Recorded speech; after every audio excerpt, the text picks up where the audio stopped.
المبارك والشهر الربيع والشهر الجهاد وفضل الخير على كل حال. أشهد أن لا إله إلا الله وأشهد أن محمدا عبده ورسوله لا نبي بعده.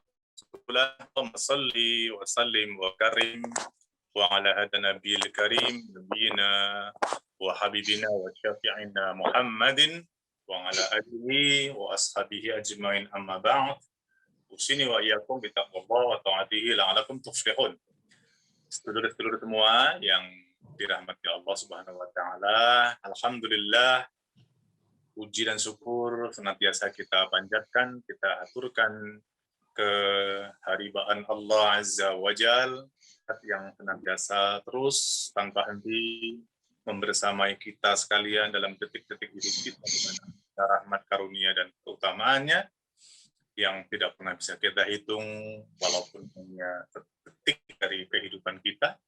Oleh karena itu, kewajiban utama, kepahaman utama, permasalahan mendasar yang harus kita selalu bangun dalam hubungannya kita sebagai hamba Allah, karena kita menyadari pentingnya syukur yang sebenar-benarnya.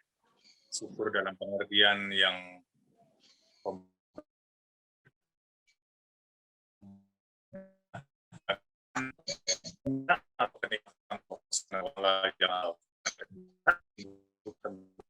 bentuk dan Bapak Ibu yang saya muliakan,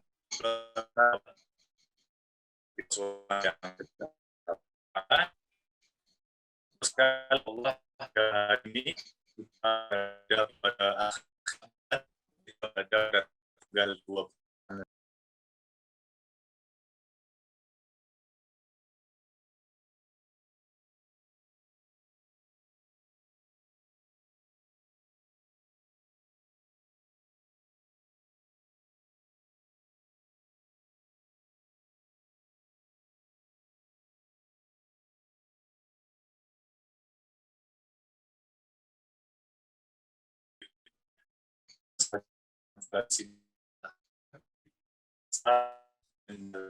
Ini bahas ini ya, setelah udah sore. Kenapa Ibu? Dalam bahasa Arab, ini sedikit aja sekedar prolog ya, artinya adalah menyambut, ya menyambut. Kalau ada kalimat marhaban ya fulan, selamat datang ya fulan, si fulan, orang-orang Arab biasa menyebut begitu, marhaban kepada tamu, marhaban ya siapa gitu ya. Nah, kita marhaban ya Ramadan. Selamat datang tamu yang bernama Ramadan. Bapak Ibu sekalian, saya ingat ceramahnya Ustadz Haikal itu ada kalimat begini. Ini supaya kita juga betul-betul paham bahwa kegembiraan orang menyambut Ramadan harusnya melebihi kegembiraan orang menyambut tamu Ramadan maksudnya ya, lebih gembira daripada tamu yang ke rumah kita akan membawa uang 1 miliar misalnya atau 100 miliar gitu ya. Nah, Bapak Ibu sekalian, coba renungkan ilustrasi sejenak atau imajinasi sejenak. Kira-kira kalau ada orang mau ke rumah kita, ya, Mas Ato nih ya misalnya ya, Mas Ato akan kedatangan tamu dengan membawa uang 10 miliar. Gimana rasanya Mas Ato? Gembira kan? Jangan ke 10 miliar. 1 miliar juga kita udah gembira gitu Pak. Kenapa? Ya terbayang ada suatu nilai materi uang yang bisa untuk sesuatu gitu dengan enak didapati dari orang yang datang ke rumah kita, tamu ya. Nah, menarik untuk kita jadikan hunjaman rasa dan pikiran ya. Kalau kita masih lebih gembira kedatangan tamu yang ke rumah kita membawa uang sekian miliar daripada kedatangan tamu, kita banyak istighfar katanya. Menarik ya untuk kita. Maksudnya apa? Maksudnya kita diajarkan oleh Allah dan Rasul-Nya bahwa harus benar-benar gembira dengan hadirnya sebuah momen, sebuah kesempatan yang teramat istimewa. Memang hadirnya agak tapi kali hampir serta suka itu man fariha bi huduri Ramadan, lain man fariha bi dukhuli Ramadan. Kalau hudur itu hadir, kalau dukhul itu masuk, sama saja. Siapa yang fariha, siapa yang gembira dengan hari faqad haramallahu alaihi jasad minan nar, maka sungguh kan jasad di neraka. Artinya memang kalau kita makna hadis ini kita lihat bertentangan dengan Quran dan Sunnah, walaupun memang ini hadis konon adalah apa namanya dhaif, bahkan ada yang mengatakan palsu. Oke, kita tinggal. Tapi kita akan membahas hadis yang lain yang sahih, yang berkait langsung. Intinya Bapak sekalian, Ramadan yang Allah perjumpakan dengan kita, insya Allah harus kita sambut dengan gembira, dengan enjoy, dengan senang.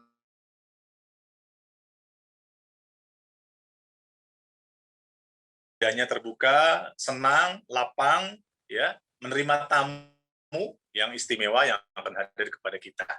Nah, Bapak yang saya muliakan, saya ingin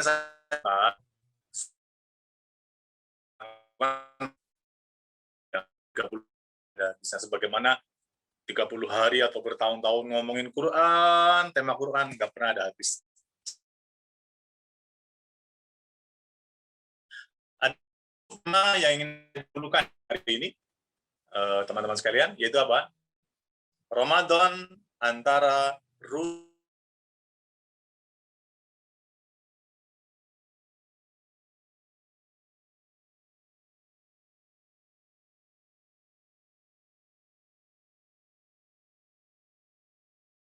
situasi seperti itu, bahwa kita bertemu dengan Ramadan, ya kalau kita masing-masing menghitung usia kita pada hari ini, yang 40, 50 lebih, dan sebagainya, 60 lebih, dan sebagainya, kalau katakanlah kita mulai dihitung oleh Allah, hukum-hukumnya adalah sejak balik, ya, katakanlah balik itu average-nya katakanlah 15 tahun, maka sejak 15 tahun ke sini, kita sudah bertemu dengan Ramadan di hadapan Allah, yang dihitung oleh Allah sebagai hukum yang sudah bertanggung jawab. Kalau masih anak-anak kan enggak ya. Nah, katakanlah seperti itu. Maka sudah berapa kali kita ketemu Ramadan? 3.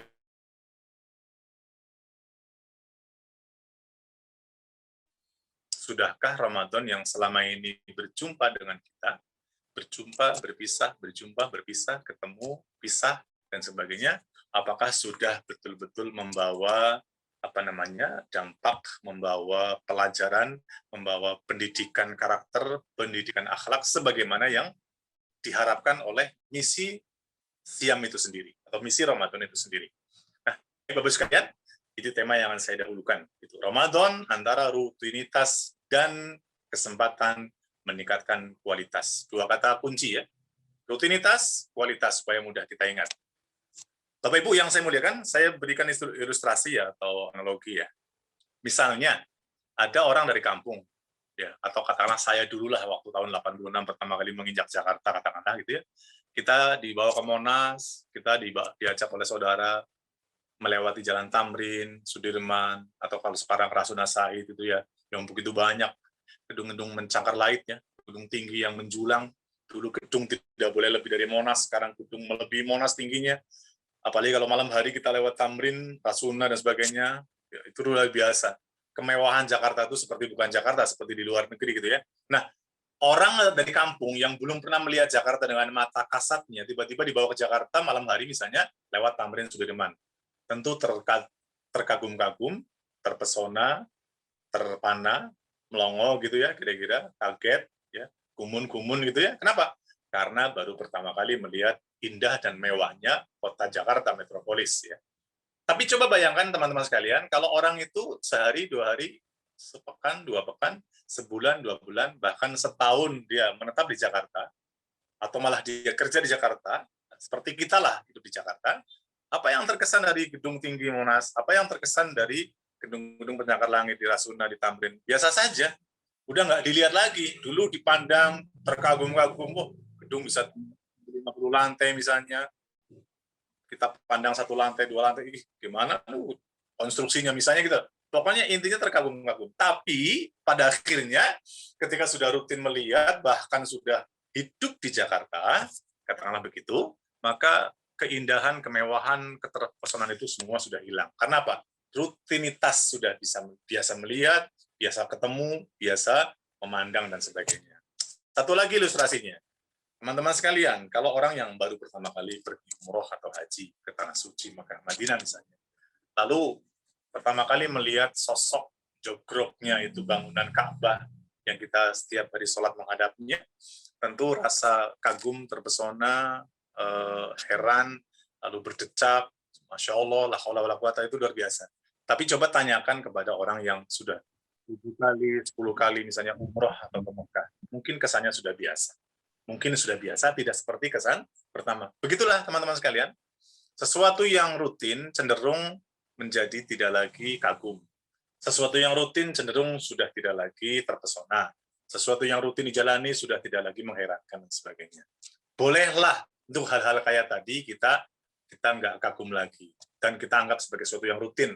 Lihat Jakarta sudah nggak heran, lihat Monas sudah nggak heran.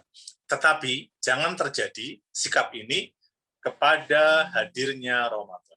Tidak boleh terjadi, dalam tanda kutip ya teman-teman kalian, tidak boleh terjadi persepsi ini, cara pandang ini, paradigma berpikir ini ketika kita memandang Ramadan. Kenapa? Karena berdampak psikologis yang tidak baik. Ketika kita memandang Ramadan dengan pandangan tradisi, ketika kita memandang Ramadan dengan pandangan rutinitas, bahayanya adalah kita akan menganggap Ramadan sebagai sesuatu yang datang pergi biasa saja. Tapi pandanglah Ramadan, persepsikan Ramadan sebagai sesuatu yang sangat istimewa, yang kemudian tetap mempesona, dan kesempatan yang istimewa untuk meningkatkan kualitas. Ini kata kunci yang kita ingin bahas. Kualitas iman, kualitas amal, kualitas akhlak, semua. Karena pendidikan karakter dan ruhani dan mentalitas dalam Ramadan itu biasa. Allah saking maha rahimnya ya teman-teman sekalian, selain menyiapkan mekanisme ibadah sholat untuk supaya orang menyungkurkan dahinya, kepalanya yang suka disombong-sombongan itu, yang bahkan maaf lebih rendah daripada bagian pantat kita atau tubuh kita. Kenapa? Karena kita menyungkur, sujud, tanda khudu, tawadu, rendah hati, rendah diri kepada Sang Maha Besar, sama Maha Tinggi. Nah, dalam sholat, kemudian zakat, infak, sedekah, ibadah yang latihannya untuk supaya mau peduli kepada orang lain. Kemudian haji, ibadah yang banyak juga pelajaran-pelajaran, jangan sombong, manusia sama, kalau udah pakai ikhram, semua orang sama saja, nggak presiden, nggak pengamen, nggak direktur, nggak tukang cukur, konektur, kan sama. Ikhramnya sama juga, nggak dari sutra juga mereka yang kaya. Nah, pandangan-pandangan ibadat tadi adalah menyamakan. Nah, Ramadan lebih lagi, Ramadan itu ibadah yang secara mekanisme sebenarnya spesial banget dari Allah, kalau siapkan kepada orang-orang yang beriman untuk melatih karakter. Bayangin, dengan puasa Ramadan itu, pendidikan yang dicapai adalah ada kejujuran, ada amanah, ada keikhlasan semata-mata mengharapkan ridho Allah, karena orang bisa merekayasa sesuatu dalam konteks puasa ya, boleh aja sahur ikut sahur, kemudian keluar siang-siang kerja ke kantor, warung, atau di kantor minum dan sebagainya, kan orang nggak tahu. Nah, ikhlas, kemudian apa? Ibadah yang melatih supaya kita menjaga lisan, karena kalau lisannya nggak terjaga, puasanya juga hancur nilainya, mata, dan semua anggota yang lainnya. Kalau kita bicara puasa yang maksimal, yang kualitas tadi. Nah, artinya teman-teman sekalian, Allah siapkan betul-betul mekanisme ibadah siam ini untuk pendidikan mental, pendidikan karakter, pendidikan akhlak yang luar biasa. Itu yang kita kenali dalam makna kata la'allakum tattaqun. Siam ini misinya high level ya, high standar, high positioning ya, posisi. Itu apa? Mengajari manusia untuk menjadi hamba-hamba yang takwa, yang mutakin.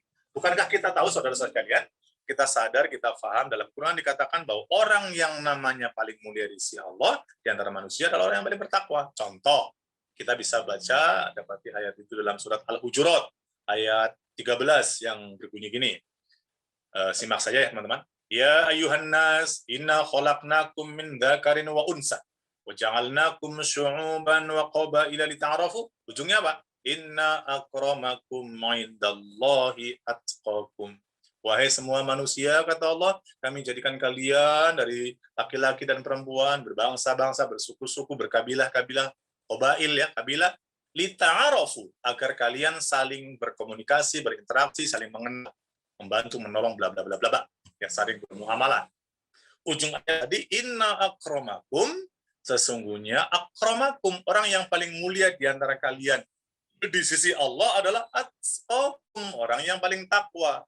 Sekali lagi ya, surat 49 ayat 13. Artinya, derajat, positioning, makom tertinggi seorang hamba Allah di mata Allah adalah siapapun kita yang paling bertakwa. Kita bersyukur kepada Allah teman-teman, karena ukuran kemuliaan Allah memandang manusia adalah masalah takwa, bukan masalah harta, pangkat, kedudukan, jabatan, duniawi, enggak, tapi masalah takwa. Orang miskin bisa mulia di sisi Allah, apalagi orang kaya bisa lebih mulia dari kepada Allah kalau dia gunakan untuk ketakwaan. Nah, Bapak Ibu yang saya muliakan, oke ya, jadi intinya kita ingin ngedalemin atau kita ingin membahas seadanya waktu, yaitu bicara soal Ramadan jangan dipandang sebagai sebuah rutinitas biasa yang cenderung tidak berkesan, tidak berdampak, tidak membuat fokus, tidak membuat planning dan sebagainya, tapi Ramadan jadikan sarana untuk peningkatan kualitas iman, amal, akhlak, dan kualitas kemuliaan yang lainnya. Baik, Bapak Ibu sekalian, itu pengantarnya ya. Mari kita mulai lihat ayat yang bicara soal puasa. Tentunya kita semua sudah tahu ayat berapa? Surat 2 Al-Baqarah. Ayat berapa? Ucip? Ayat berapa Ucip? Surat Al-Baqarahnya untuk puasa. 183. Monggo dibuka ayatnya kalau mau dibuka yang megang Quran. Yang enggak disimak saja. Mari kita baca sama-sama. Ya, untuk mengawali kajian kita tentang puasa yang berkualitas, kita lihat dulu dari ayat ini. Ya, kita sama-sama baca ya. A'udzubillahi minasyaitonirrajim. Bismillahirrahmanirrahim. 2183. Ya ayyuhalladzina amanu kutiba alaikumusiyam kama kutiba alal ladzina min qablikum la'allakum tattaqun. Ayatnya nggak panjang, tapi ayat ini yang cuma satu ini tentang puasa, itu luar biasa. Walaupun ayat tentang puasa nyambung ke 184, 185, sampai 187 ya. Itu kalau bicara soal puasa itu luas ya. Tapi untuk ayat ini saja, perhatikan Bapak Ibu, ayat ini 183 surat 2 itu kalau dilihat secara ilmu manajemen, ilmu analisa manajemen itu luar biasa, lengkap, sempurna, dan jelas ya. Maksudnya apa? Saya ingin mengatakan kepada kita semuanya, ayat ini yang barusan kita baca ya, lihat ada 6 poin yang ingin saya sampaikan. Maksudnya 6 secara struktur kalimat itu ada 6 yang bisa kita lihat. Pertama, teman-teman sekalian, sumber perintah. Ayat tadi ya, sumber perintahnya siapa? Jawabannya Allah. Kenapa? Yang manggil itu Allah. Dalam Quran ada 2 jenis panggilan. Ya, panggilan yang sifatnya umum, nidaul ammah, dan panggilan yang sifatnya khusus, udah mengerucut, namanya nidaul khas. Kalau secara tekstualnya atau diksinya, kalau seruan umum adalah ya ayyuhan nas. Artinya apa? Semua manusia diseru tanpa kecuali. Tapi kalau yang seruan khusus seperti barusan kita baca dengan kata-kata atau diksinya ya ayyuhalladzina amanu, wahai orang-orang yang beriman. Berarti kan sudah digolongkan tersendiri ya. Oke, kita lihat sekali lagi teman-teman. Ada 6 yang ingin saya sampaikan dalam konteks manajemen ya tentang ayat ini. Maksudnya apa? Yang pertama, ayat ini begitu jelas, sumber perintahnya Allah. Yang kedua, objek perintahnya siapa? Orang-orang yang mengaku beriman. Yang ketiga, isi perintahnya apa? Isi perintahnya adalah siyamur Ramadan. Ya. Yang keempat, status perintahnya apa? Status perintahnya bukan himbauan, bukan anjuran, tapi wajib. Kataba itu wajib. Kutiba alaikum, diwajibkan. Kutiba itu telah diwajibkan ya, telah dituliskan maksudnya diwajibkan. Terus kemudian motivasi perintah atau spirit perintah apa? Spirit perintahnya adalah orang-orang terdahulu itu juga sudah berpuasa sebagaimana Allah sudah perintahkan sebelum kita. Itu dalam kalimat kama kutiba 'alal ladzina min qablikum, seperti yang kami sudah tetapkan pula, wajibkan pula kepada orang-orang sebelum kamu, kata Allah. Nah, yang keenam, target perintah. Apa target perintah? High level, high standar, high posisi. Yaitu apa? La'allakum tattaqun, agar kamu menjadi pribadi-pribadi yang bertakwa atau muttaqin. Ya, bayangin.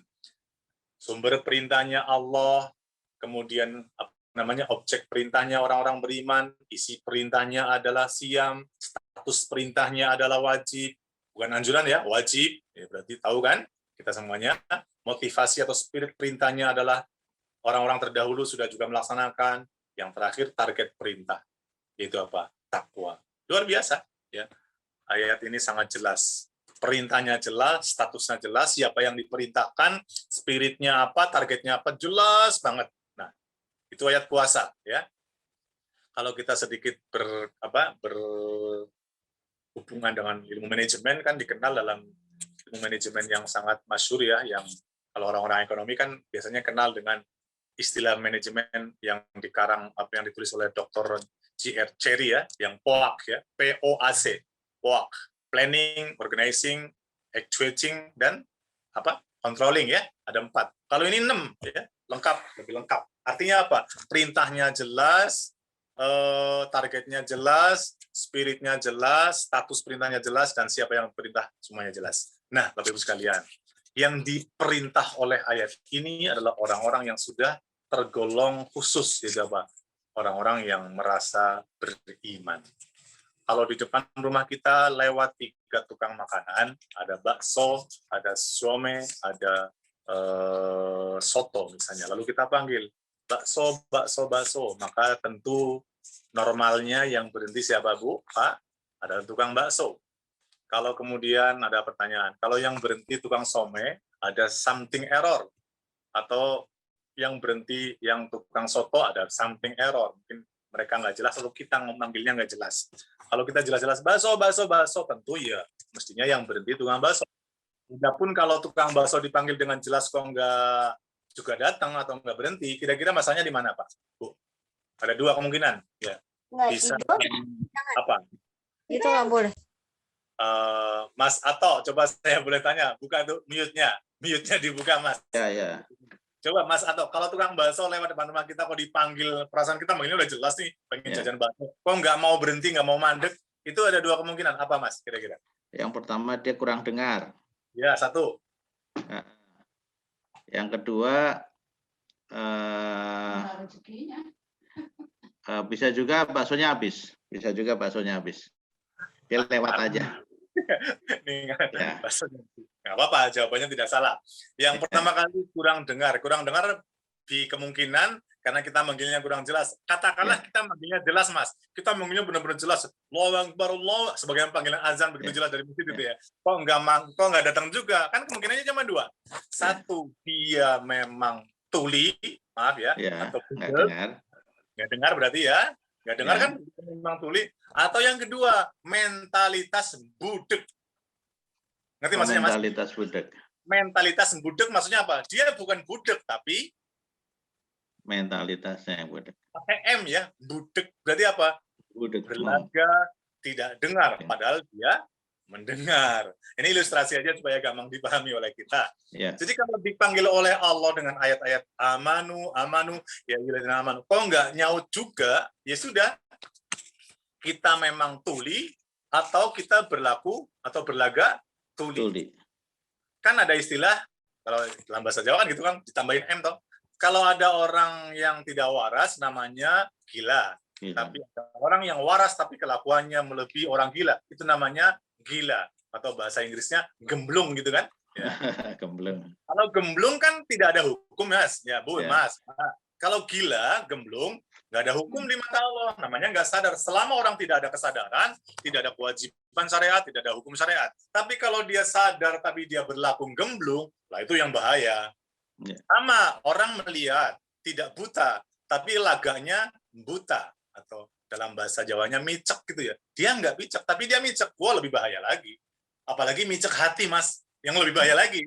Ya, apalagi micek hati. Dan hari ini kita saksikan dalam perhelatan dinamika kehidupan manusia, terutama orang-orang yang ya di atas sana, banyak orang yang menggila, yang membuta, micek, dan budek. Betul nggak, Mas? Betul. Itu temanya tersendiri lah, tapi saya cuma ingin mengaitkan. Nah, artinya kalau Allah panggil dengan panggilan yang teramat jelas, tadi kan jelas tuh sumber perintahnya, objeknya, bla bla bla. Tapi kok nggak juga nyaut, berarti ya tadi, berarti dia memang tidak dengar atau dia memang berlaku atau berlagak tidak benar. Saya berikan contoh sebelum lebih jauh lagi. Adakah orang yang dipanggil dengan puasa antara dia merasa Muslim, dia mengaku Muslim, KTP-nya juga Islam, tapi tidak puasa? Pernahkah panjenengan lihat di Ramadan orang yang panjenengan kenal atau nggak kenal tapi dikira-kira lah dia Muslim lah, tapi nggak puasa? Ada nggak hari-hari kita jumpa? Wow, Ada. jawabannya Banyak. bukan ada, Mas. Jawabannya adalah Banyak. banyak sekali. Nah, banyak. Kita sepakat, jawabannya banyak. Bukan cuma ada. Kenapa? Mata kasat kita melihat betapa orang Ramadan nggak punya iriban, orang bilang, nggak punya etika, nggak punya sensitivitas rasa. Dia mengekspresikan kemungkaran dengan tidak berpuasa di bulan Ramadan.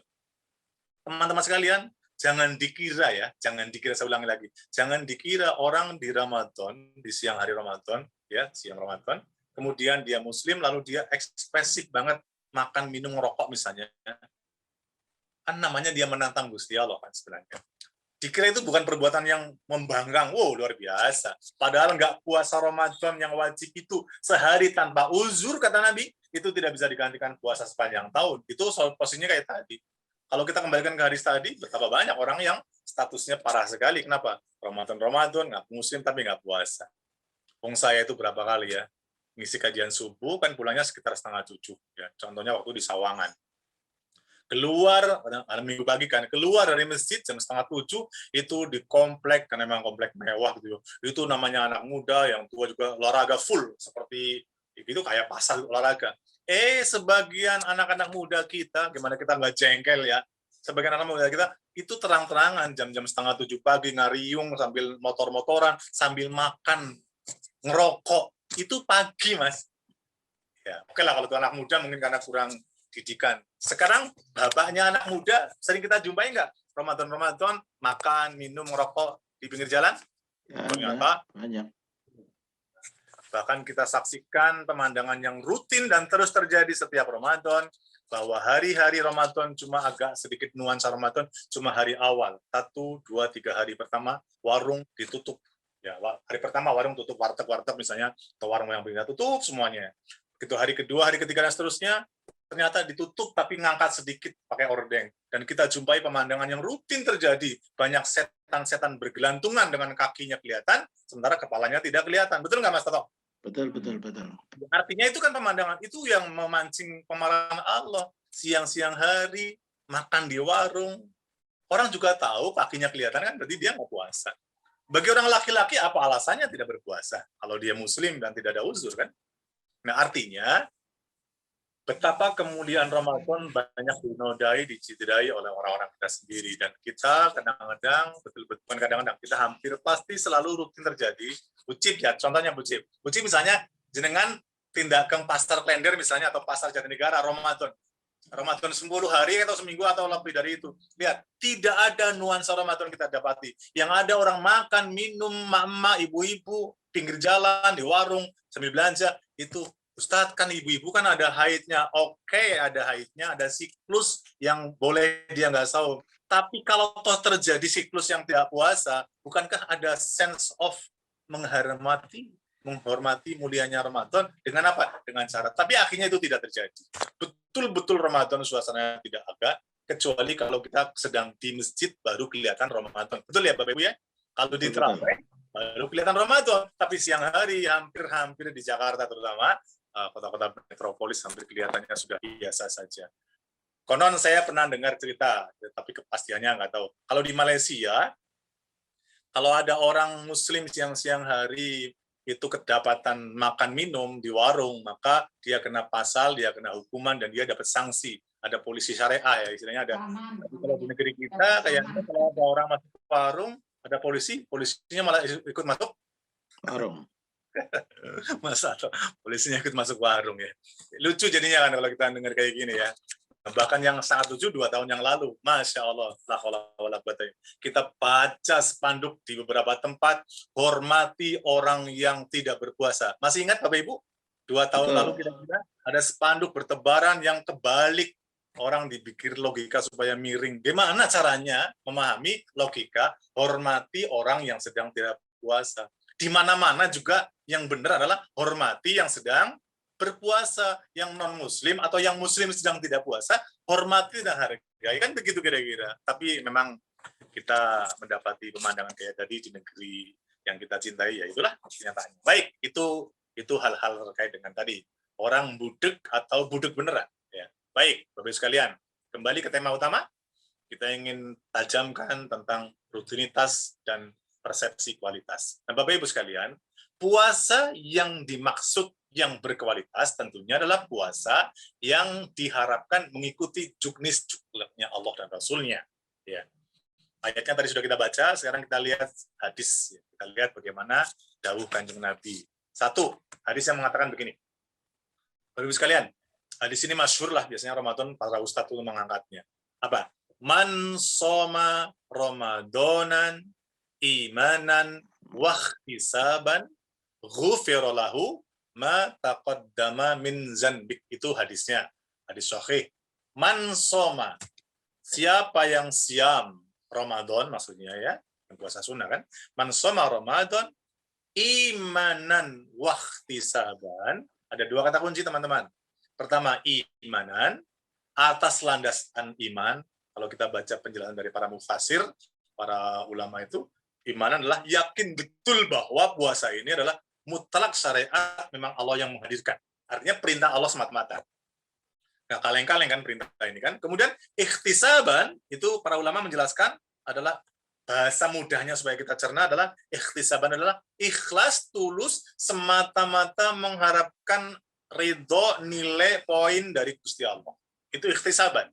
Adapun penjelasan-penjelasan yang lebih luas lagi dari para ulama, ikhtisaban artinya puasa dengan penuh perhitungan, puasa penuh dengan keilmuan, penuh dengan pemahaman, penuh dengan kesungguhan. Ya, itu kira-kira maknanya. Sangat banyak. Tapi intinya adalah ikhtisaban, puasa yang dikerjakan atas landasan iman dan hanya mengharap semata-mata karena Allah, bukan karena mertua, bukan karena tetangga, bukan karena nggak enak sama tetangga, sama teman. Aduh, kok puasa? Habis teman-teman kantor semua puasa, masa saya nggak puasa, kan kayak enak di kantor. Kok terawih? Biasanya kan kalian ke masjid, kan teman-teman pada terawih kan, Ramadan. Ya, macam-macam lah. Lilnya yang bukan lillah tapi lilnas, lil anu, apapun lilnya selain manusia, selain Allah itu sudah membatalkan dan merusak. Nah, itu mana ikhtisaban. Dan teman-teman sekalian, puasa yang dikerjakan dengan imanan wahtisaban tadi, kata Nabi, ujung hadis ini adalah ghufira lahu ma taqaddama min dzanbik. Ghufira lahu, Allah akan mengampunkan dosa-dosanya, ma taqaddama min dzanbik, dosa-dosa yang taqaddama, yang qadim, yang dulu. Bayangin Bapak Ibu sekalian, apa enggak enak? Kalau puasanya benar, dosa-dosa kita yang sudah lampau pun Allah janjikan mengampuninya. Ini nilai puasa yang luar biasa, yang berkualitas adalah menghapuskan dosa-dosa yang bahkan taqaddam, yang dulu, yang qadim. Nah, bahkan dalam hadis lain dikatakan orang yang saum Ramadannya dengan baik dan benar, maka keluar dari Ramadan kawaladas ummuhu, seperti baru keluar dari ibunya, maksudnya baru lahir gitu. Seperti itu Nabi mengatakan, orang yang puasanya benar, dosanya diampuni, bersih, seperti orang yang bayi baru lahir dari rahim ibunya. Nah, kan luar biasa. Nah, kan pertanyaannya, puasa yang seperti apa yang berkualitas itu kan? Ya, tadi iman waktu zaman tadi jabarannya kan banyak tuh. Banyak dari mana? Ya kita coba lihat hadis-hadis lain yang korelasi dengan mana itu. Yang pertama, teman-teman, yang pertama saya ingin sampaikan karena ini paling sering kita langgar ya. Bagaimana ketika Rasul mengatakan dalam konteks puasa dengan hadis begini, kamin so'imin laisa lahu min siyamihi ilal ju' wal aqos. Kamin so'imin, kata Nabi. Berapa banyak min so'imin dari orang-orang yang berpuasa, tapi laisa lahu min siyamihi, tapi dari puasanya itu laisa lahu, tidak dapati apa-apa, ilal ju' wal atos, kecuali lapar dan haus. Jelas banget hadisnya. Nabi mengatakan, kanjeng Nabi dawuh, banyak orang yang puasa, tapi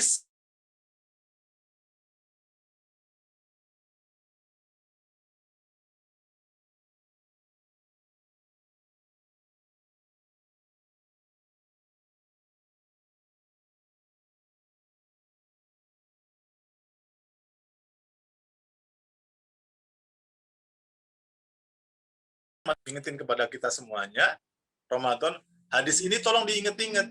Banyak orang yang berpuasa, kata Nabi, tapi puasanya cuma dapat lapar dan haus. Jangan-jangan kita juga pernah begitu, atau jangan-jangan kita masih begitu. Ya, baik, kita dukung dengan hadis lain. Di antaranya, puasa yang kayak apa sih yang cuma lapar dan haus itu? Ya puasa yang hanya menahan lapar dan haus, ya, atau menahan hubungan suami istri dalam rentang waktu yang tertentu itu. Karena puasa itu kan redaksinya secara definisi kan adalah ibadah menahan makan, minum, dan hal yang membatalkan puasa, diantaranya adalah makan, minum, dan hubungan suami istri dari terbit fajar sampai maghrib. Itu kan definisinya, gampangnya begitu. Selama yang 3 itu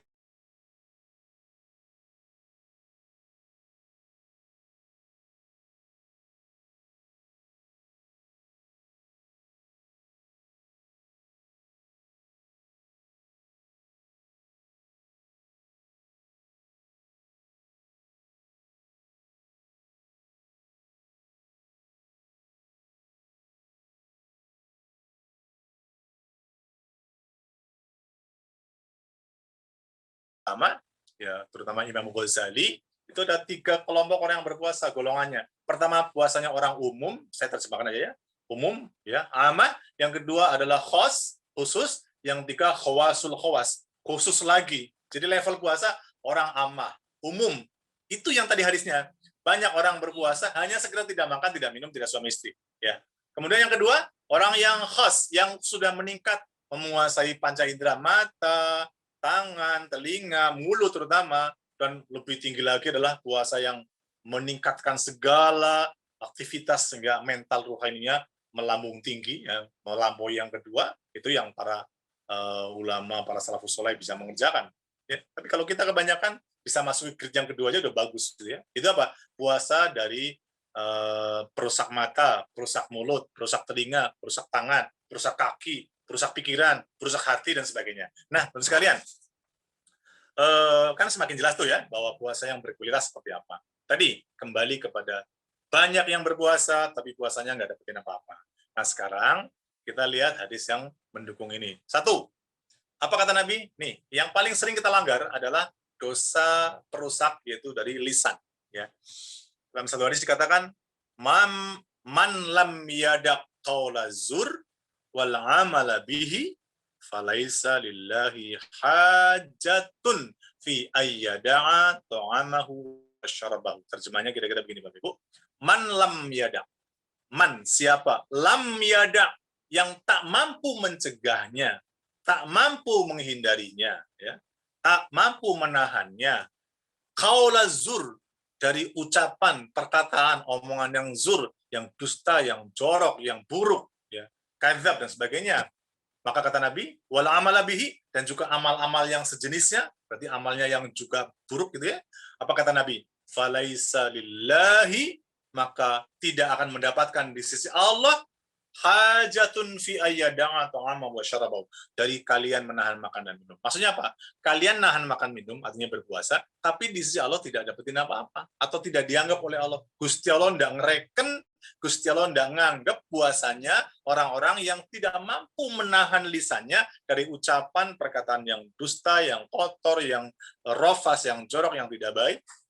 Nah, kan luar biasa. Kan begitu tidak mudahnya kan untuk mendapati puasa yang levelnya adalah berkualitas. Kenapa? Karena tidak sekedar menahan makan minum. Mulut untuk tidak makan gampang kan teman-teman? Betul ya? Setuju ya? Mulut untuk tidak makan tuh gampil, enting gitu lah. Bukan cuma enteng lah. Sudah dewasa. Tapi mulut untuk tidak mengatakan yang dusta atau ghibah atau apa saja yang hal yang merusak, itu tidak gampang. Orang yang kerja, masuk kantor, di kantor ketemu teman-teman, atau bertetangga, ketemu tetangga misalnya, dia nggak sadar lagi puasa, tiba-tiba udah mulailah ngerasain orang lain, ghibah atau gosip, rusak udah. Puasa, rusak. Ini contoh. Artinya tidak mudah kan? Saya ingin katakan kepada kita, pekerjaan yang sering kita langgar adalah sesuatu yang kita ketahui, diantaranya adalah kita ngebahas keburukan orang, ya, atau ghibah atau gosip. Baik, itu hadis yang berkorelasi. Siapa yang puasanya tidak mampu mencegah dari perkataan yang buruk dan perbuatan yang buruk, apalagi perkataannya buruk, perbuatannya mendukung keburukan perkataan. Berarti matching tuh antara kata dengan perbuatan gitu ya. bersatunya kata dengan perbuatan, ya udah omongannya dusta, perbuatannya dusta. Omongannya buruk, perbuatannya buruk. Udah tambah hancur. Nah, maka Kanjeng Nabi mengatakan, falaisa lillah. Maka Allah tidak membutuhkan puasanya orang-orang yang kayak tadi. Nah, kan apa namanya, nggak semudah itu kan kita memaksimalkan puasa. Kenapa? Berkorelasi dengan hal-hal yang lainnya. Nah, kalau kita ngaji-ngaji puasa, suka jamaah yang paling sering tanya, Ustadz, kalau gosok gigi puasa enggak? Ustadz, kalau suntik puasa batal enggak? Ustadz, kalau kumur-kumur batal enggak? Ustadz, kalau begini. Kan jawabannya gampang. Selama tidak makan, tidak minum, kumur-kumur wudhu, sengaja diteleguk batal kan? Gampang jawabannya. Gosok gigi, ya nggak apa-apa, tapi kalau odolnya ditelan sengaja, sadar, ya batal gitu kan. Itu kan perkara-perkara yang fikih. Tapi jarang bertanya, Ustadz, bagaimana kalau ini ngomong ini atau ngeliat ini, atau mikir ini, atau berbuat ini?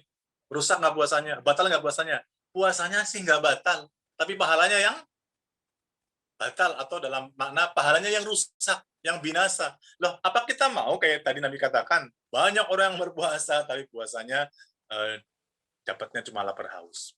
Hadis tadi diteruskan, kalau tadi apa namanya, kamin soimin, hadisnya diteruskan, kamin qaimin laisa lahu min qiyamihi ila ta'ab. Banyak orang yang qaimin, orang yang ibadah malam, orang yang tarawih atau tahajud atau ibadah. Qaim kan berdiri ya. Qaim berdiri, berarti berdiri ibadah malam. Monggo, mau tahajud, tarawih atau ibadah yang lainnya, tapi ini mendirikan ibadah malam. Tapi laisa lahu min qiyamihi, tapi apa daripada qiyamnya itu laisa lahu, tidak dia dapati illa ta'ab, kecuali hanya letih. Kan kasihan, tarawih jauh-jauh, letih-letih, gerah-gerah, dapatnya cuma letih. Nggak dapat ridho. Kenapa? Karena tidak imanan, waktu saban. Karena tidak dikerjakan dengan baik. Nah, apalagi kalau tarawih cuma motivasinya karena ingin ketemu si Anu, tarawih cuma ikut-ikutan, kan? Kan Ramadan itu kan, Mas Ato, Mas Gogon, dan semuanya, kan sering kita dapati muslim yang sifatnya musiman, yang cuma ke masjid ketika Ramadan. Bersyukur sih masih mau nginjak masjid ketika Ramadan. Tetapi kalau motivasinya adalah karena ikut-ikutan, apa artinya? Ya, betul memang bahwa Ramadan itu adalah bulan yang kondusif untuk ibadah, ya. Tapi kan harus disertai dengan pemahaman supaya ada perubahan diri, ya. Oke, kembali ya, bahwa tadi tentang lisan ya. Sekarang ada redaksi lain, teman-teman, ini yang lebih rinci lagi, dan kita kayaknya sering melanggar, ya. Secara umum manusia banyak melanggarnya. Ada redaksi begini. Saya kasih tangan 5 nih, kenapa? Ada 5. Khomsun kata Nabi. Khomsun itu 5 kan? Khomsun yutfirna so'imun. Saya ingat ya.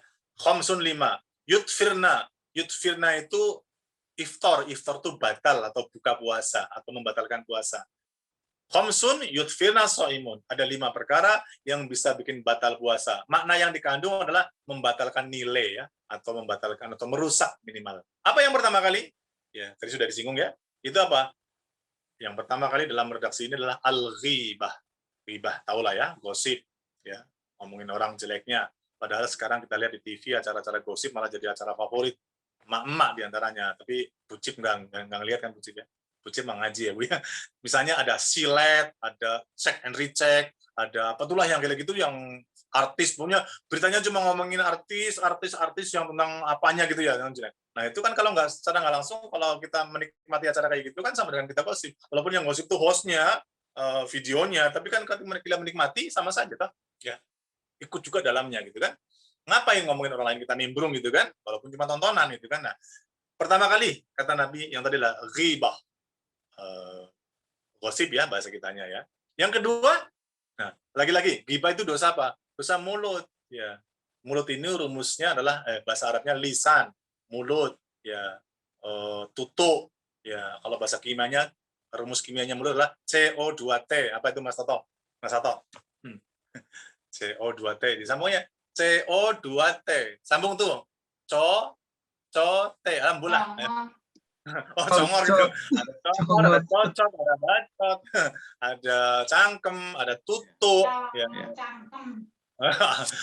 Apapun istilahnya, pokoknya lisan ini paling mudah merusak nilai puasa, nilai yang lainnya, terutama puasa. Jangankan puasa, nggak lagi puasa aja juga harus menjaga gitu kan. Gitu kan rumusnya. Nggak lagi puasa pun diperintah menjaga, apalagi lagi puasa. Hancur gitu kan puasanya gitu. Oke. Nah, tadi sudah 2 ya. baru satu ya, ghibah. Satu. Satu. Yang kedua, wal kadzab. Kadzab itu dusta. Lagi-lagi ini juga dosa mulut, ya, ghibah mulut. Teman-teman, saya pernah coba coret-coret ya. Kira-kira penyakit mulut ini apa saja? Saya dapetin lebih dari 50 macam. Betul. Monggo, teman-teman iseng-iseng di rumah nanti coba sambil ngerenung nulis penyakit potensi dari mulut. Ghibah, fitnah, adu domba, marah-marah, apalagi kemudian pokoknya segala macam deh yang bisa berpotensi dari mulut. Itu nggak kurang dari 50 saya ketemu. Pun demikian, dari mulut ini juga sumber kebaikan. Zikir, munajat, doa, ngaji, tausiah, nasihat, begitu kan? Udah tergantung mana? Tergantung kepada apa kita manfaatkan. Oke. Pertama adalah ghibah, kedua adalah al-kadzab atau dusta. Nah, dusta ini dari mulut, tapi kadang-kadang dibenarkan dustanya oleh perbuatan. Tambah mantap tuh kalau sudah dusta mulut dibenarkan oleh dusta perbuatan. Bersatunya mulut dan perbuatan itu menjadi maksimal itu keburukannya, gitu ya. Nah, Bapak sekalian yang saya muliakan, kadang-kadang nggak sadar orang tua suka ngajarin dusta kepada anak. Kadang-kadang, Duk, nanti kalau ada telepon dari si Anu, bilang ya mama tidak ada. Sering nggak begitu, Pak? Duk, nanti kalau telepon dari, karena telepon dari si Anu, berarti si Anunya kan sudah tertentu tuh. Telepon dari si Anu bilang bapak tidak ada. Oh iya, begitu ada telepon, kring, assalamualaikum, waalaikumsalam. Dia Pak, ini anaknya Pak, anaknya. Terus ada bapak, kata bapak bilang tidak ada. Dia ngomong jangan tidak ada, tapi dia jujur. Nah, tuh anak yang jujur itu ternyata tidak bisa diajarin bohong. Ketika ditelepon sama orang, iya Bu, iya Pak, kata bapak, kata mama, kalau ada telepon dari bapak atau dari ibu, bilang ada. Nah itu, jadi akhirnya gagallah pelajaran kebohongan. Hati-hati ya Bapak sekalian ya. Nah itu Bapak sekalian. Tapi kadang-kadang tidak sadar kita ngajarin dusta gitu ya. Baik, al-kadzab. Nah yang ketiga adalah wal namimah. Wan namimah. Namimah itu adu domba. Adu domba. Dia ngomong ke A begini, ngomong B begini. Orang yang rukun jadi berantem. Padahal sebaliknya dianjurkan. Bahkan bohong pun boleh dalam Islam. Salah satunya adalah mendamaikan dua orang. Jadi orang lagi berantem nih, dua sisi, dua orang, si A dan si B. Kita bilang sama si A, Bu A, Pak A, si B sebenarnya nggak enak. Si B kepengen silaturahim minta maaf, bla bla. Akhirnya si B ngerasa kepengen minta maaf pada si A. Si A didatengin. Terus sekarang datengin si B. Si A begini. Akhirnya si B merasa bahwa si A kepengen paham bahwa kepengen minta maaf. Akhirnya dua orang merasa kepengen saling minta maaf dan saling ingin melepaskan semua yang terjadi. Akhirnya rukun. Padahal kita berbohong itu boleh. Tapi kadang-kadang yang terjadi orang malah terjadi sebaliknya. Kepada si A bilang anu, kepada si B bilang anu, akhirnya A dan B jadi berantem. Kira-kira ada nggak orang yang punya mental begitu, Bapak Ibu? Ada kan? Banyak. Jawabannya Mas banyak lah. Ada pasti ya, ada. Namanya orang gitu ya. Sejagat raya pasti ada saja yang macam-macam ya. Nah, oke, yang ketiga, namimah. Begitu buruknya perbuatan namimah karena adu domba. Bagaimana orang yang rukun damai jadi bertengkar? Padahal yang harusnya dikerjakan adalah sebaliknya, mendamaikan orang yang bertengkar. Fa'aslihu bainahum. Perbaiki di antara mereka. Yang terjadi adalah malah dirusak kebaikan mereka. Yang keempat. Yang keenam, wal yaminul kadzab. Sumpah dusta atau sumpah palsu. Saya kalau udah ingat yang keempat ini, kalau ngelihat fenomena yang sekarang, Bapak Ibu sekalian, aduh kebayang tuh orang-orang yang maaf ya, orang-orang yang kerjanya berhubungan dengan hukum. Ya, maaf, saya sebutkan aja. Ini kan saya hanya ingin mengajarkan kita renungan. Polisi, aparat penegak hukum, jaksa, hakim, pengacara misalnya. 4 orang atau 4 profesi ini profesi yang berkaitan dengan ilmu hukum. Bagaimana kalau kemudian dia menjadi pendekar hukum, 4-empatnya ini, penegak dan pendekar hukum, tidak menegakkan kebenaran, tapi menegakkan keuntungan misalnya, atau menegakkan materi. Artinya, lilnya bukan lil hukum kebenaran dan kebaikan, tapi lil dunia misalnya. Kebayang. Di kepala saya langsung muter-muter hadis dan dalilnya. Betapa bahayanya orang-orang yang mempermainkan hukum hanya untuk kepentingan dunia.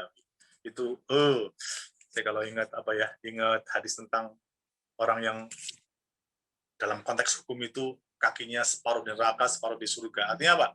Kalau dia baik menegakkan kebenaran atas dasar kebenaran yang dibela itu benar-benar al-haq, maka surga sudah menantinya. Sebaliknya, kalau dia membela kebatilan dengan tujuan duniawi, padahal dia salah, maka siap-siap saja neraka akan memangsanya dengan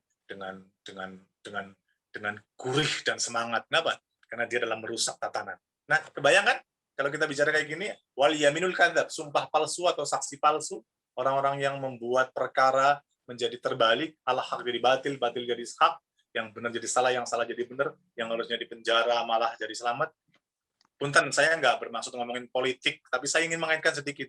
Kita hidup di era, di zaman di mana melihat sebuah situasi, kondisi yang sangat kita pahami dengan akal sehat dan hati nurani sehat, orang yang salah, katakanlah koruptor, melenggang dengan enak, orang yang baik, katakanlah ulama, dicari salahnya bahkan di penjara. Itulah yang kita saksikan di era seperti ini. Contohnya seperti itu diantaranya. Monggo lah, renungkan sendiri saja. Saya hanya mengatakan kepada saya dan kita semuanya, betapa dahsyatnya, murkanya Allah, Bapak Ibu, kalau orang yang memainkan kayak tadi. Bapak Ibu, kalau Bapak Ibu membaca surat, maaf saya sedikit tegesin, kalau Bapak Ibu membaca surat An-Naba itu juz amma ayat awal. Amma yatasa'alun, ayat yang paling akhir. Coba, Mas atau punten, jenengan baca ayat ini. Sengaja saya ingin selipkan satu, walaupun ini tidak konteks puasa nggak apa. Coba jenengan baca satu ayat yang terakhir surat An-Naba. Bentar, Pak. Sebentar. Ya, Ibu, saya sambil minum kopi. Wah, Ya, kopinya, monggo, Pak. Monggo, Pak. kopinya kenangan lagi. Lagi pamer. Maksudnya, harus bangun itu. An-Naba ayat berapa, Pak? Paling ujung, paling terakhir. Paling terakhir. Iya. Coba dibaca. Bentar. Saya hanya ingin mengingatkan kepada kita semuanya bahwa hati-hati dengan perbuatan di dunia, itu di akhirat dahsyat sekali. Ya. Apapun perbuatannya. Nah, saya cuma ingin mengaitkan sedikit aja, walaupun ini bukan ngomongin puasa langsung. Nggak apa-apa. Biar kita dalam merasa renungannya. Monggo, sembun dereng. Ka'annahum bismillahirrahmanirrahim. Ya. Ka'annahum yauma yarawnaha lam yalbasu ila asyai. Itu surat itu Mas, itu surat sejujurnya. Surat An-Naba. Amma Oh, An-Naba, entar dulu. Itu nasihat ayat terakhir. Inna anzarnakum adzaban qariba, itu ayatnya. Oh ya. Ya, coba. Bismillahirrahmanirrahim. Inna andarnakum adaban qariban yauma yanzurul mar'u ma Qaddamat yadahu wa yaqulu kafir ya laitani kuntu turaba. Artinya Sesungguhnya kami telah memperingatkan kepadamu orang-orang kafir azab yang dekat. Ya. Pada hari manusia melihat apa yang telah diperbuat oleh kedua tangannya dan orang kafir berkata, alangkah baiknya seandainya dahulu aku jadi tanah. Nah, itu contoh ya Bapak Ibu ya. Contoh renungan, peringatan dalam kepada kita. Orang-orang yang di dunia berbuat zolim dengan tangannya, tangan di mana fisik, kekuatan tangan, atau di mana kekuasaan gitu ya. Apa kekuasaan gitu ya. Itu menyesal dan kemudian terperosok sendiri atas perbuatan sendiri. Coba simak baik. Sampai-sampai dia ingin mengatakan, dan dia mengatakan, ya Allah, kalau gitu tahu akibatnya kayak gini, ya Allah, saya mendingan jadi tanah. Sampai kayak gitu omongnya. Inna anzarnakum adzaban qariba. Sesungguhnya saya sudah ingatkan kepada kalian adzaban qariba, azab yang dekat, siksa yang dekat. Adzaban qariba. Yauma yangdurul mar'u ma qaddamat yada. Pada hari di mana orang-orang yang zolim dengan tangannya, qaddamat yada, ya, berbuat aniaya dengan tangannya, yanzur, melihat siksa, melihat azab, melihat akibat perbuatan tangannya. Sampai yaqulu ya laitani kuntu turaba. Wal kafiruna ya laitani kuntu turaba. Sehingga mereka mengatakan, ya laitani kuntu turaba, kalau begini hasilnya, kalau begini akibatnya, ya Allah, mendingan saya jadi tanah. Paham ya Bapak Ibu ya?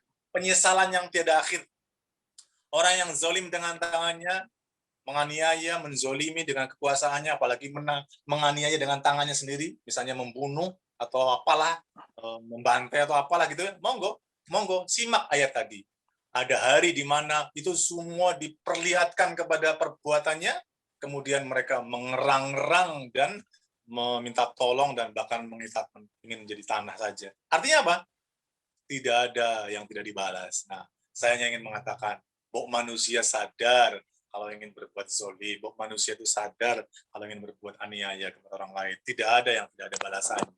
Gitu ya, Mas. Sekedar nyelipin aja. Baik, kita kembalikan. Sudah jam 5. Jam 5 ya? Dikit jam lagi. 5. Oke, dikit lagi. Tadi sampai di mana? Sampai nomor 4 ya? Iya. Yang terakhir. Coba yang 4 diulang lagi. 1. Ayo. 1 orang yang gibah. Gibah. 2. Terus orang yang Dusta. Dusta. 3, Mbak dusta Citra. ya. Yang adu domba. Ya, itu 4. Prima Endang. Bu Prima Endang Susilo iki sapa iki? Jogja nggih? Mbak Susi. Mbak Susi. Oh, Mbak Susi. Mbak Susi, apa yang keempat? Yang keempat adalah apa tadi? Tadi aku mandi, jadi saya di Kendari sudah mau maghrib. Saya izin keluar duluan. Gogon ada Gogon, ayo. Mas Gogon. Mbak Hana, Mbak Widyo, Purwani, ayo dijawab. Ya nggak apa-apa, nggak apa-apa. Yang penting tahu ya. Jadi baru 4. Satu lagi yang 5. Yang 5 adalah wan nazara bisyahwat, melihat lawan jenis dengan perasaan syahwat. Ini kan juga berpotensi kepada siapa saja, terutama laki-laki lah ya. Laki-laki itu kan kalau keluar dari rumah kerja misalnya, kan pemandangan-pemandangan yang berpotensi menggoda atau mengganggu kan sudah banyak. Sebagai contoh ilustrasi saja ya Mas ya, Bapak Ibu sekalian. Misalnya kita mau kerja nih, naik kereta Jabodetabek, su-suan dengan segala macam makhluk, betul nggak Mas Toto? Betul. Itu kan potensi. Oke, Pak Ustadz kalau gitu naik bis juga sek-sekan luar biasa. Oke, naik angkot juga sek-sekan. Pernah saya ingat tahun berapa tuh naik bemo kan adu dengkul nggih Mas ya? Iya, betul. Bayangin kalau adu dengkul dengan seorang penumpang wanita yang kemudian pakai rok mini misalnya. Kan adu dengkul gitu kan. Ini sekedar ilustrasi yang gampang aja. Saya cuma ngasih ilustrasi yang mudah dipahami aja. Betapa kita sudah mengalami situasi di mana kemana saja kan berpotensi. Intinya adalah berpotensi mengganggu gitu ya, intinya gitu ya. Apa saja. Nah, semua terkendalikan kepada kita ya. Artinya puasa di kota metropolis dengan situasi dinamika yang luar biasa, tentu tantangannya banyak. Saya ingin mengatakan kepada kita, kalau gitu puasa enakan di Jakarta atau enakan di kampung? Kira-kira misalnya. Jawabannya gimana? Enakan di Pekanbaru. Oke, Bang Rio langsung menjawab. Enakan di Pekanbaru, tidak ada godaan, tidak ada pemandangan yang tidak enak, adanya cuma pemandangan indah-indah gitu ya, laut, hutan gitu ya Mbak Citra ya? Enggak, rata-rata orangnya pakai jilbab. Pokoknya tidak banyak fenomena yang mengganggu gitu ya, gitu kan. Apalagi di kampung, misalnya di sawah, di kebun, di rumah yang tidak jauh dari yang jauh dari hal-hal yang metropolis kan gitu ya. Atau misalnya gini, puasa enakan di Jakarta atau enakan di kampung, di pesantren gitu kan? Jawabannya jelas. Puasa enakan di pesantren lah. Di pesantren yang dia wajah kiai, wajah guru, ustadz, ustazah, Quran, gitu kan? Sementara di Jakarta dengan segala macam dinamika atau metropolis yang luar biasa. Contoh. Tapi sebaliknya, kalau tahajud gampangan mana? Atau enakan mana? Di Jakarta atau di Cianjur atau di Dieng? Di mana coba? Tahajud di Dieng, di Cibodas, Puncak, atau di Jakarta lebih enak? Jakarta kenapa? Gerah, panas, bolak-balik bangun. Potensi untuk bangun gampang ya. Tetapi kalau di tempat yang dingin, aduh, mungkin rasanya udah nggak karuan. Wudunya nggak kuat. Wudunya bisa pegel saking dinginnya. Misalnya, saya ingat waktu ke Dieng tahun berapa itu, sholat maghrib saja nggak bisa berdiri normal sambil bergetar saking dinginnya. Bahkan orang-orang kampung Dieng yang ke sawah saja dibelebetin kain sampai ke muka, sampai ke tangan, ke telinga, saking dinginnya. Nah, artinya saya ingin mengatakan ibadah itu sebanding lurus pahalanya dan kemudian nilainya, jaza atau balasannya dengan tingkat gangguan yang ada. Semakin besar gangguannya dan dia bisa taklukkan, berarti semakin tinggi nilai. Itu kira-kira begitu, Mas. Baik, Bapak sekalian, sudah ada 5 tadi sudah disebut ya. Jadi banyak posisi di mana puasa kita itu bisa terganggu nilai dan maksimalnya. Karena apa? Karena emang puasa yang berkualitas itu tidak mudah. Ya. Nah, mari kita pandang persepsi Ramadan ini dengan persepsi atau pandangan bahwa ini adalah momentum kualitas, bukan sekedar rutinitas. Kalau rutinitas akhirnya membawa dampak psikologis yang tidak terkesan, tidak fokus, tidak memplanning sesuatu. Maka Ramadan hadir, sebelum datang, planninglah hal-hal yang penting. Teman-teman, saya ingin mengatakan kepada kita semuanya, kalau ibadah-ibadah Ramadan tidak kita planning, ngajinya akan khatam sekian kali, nanti kemudian sedekahnya, atau yang lain-lainnya, qiyamul lail, apapun semua ibadahnya. Kalau nggak di planning, tidak ada kejar target.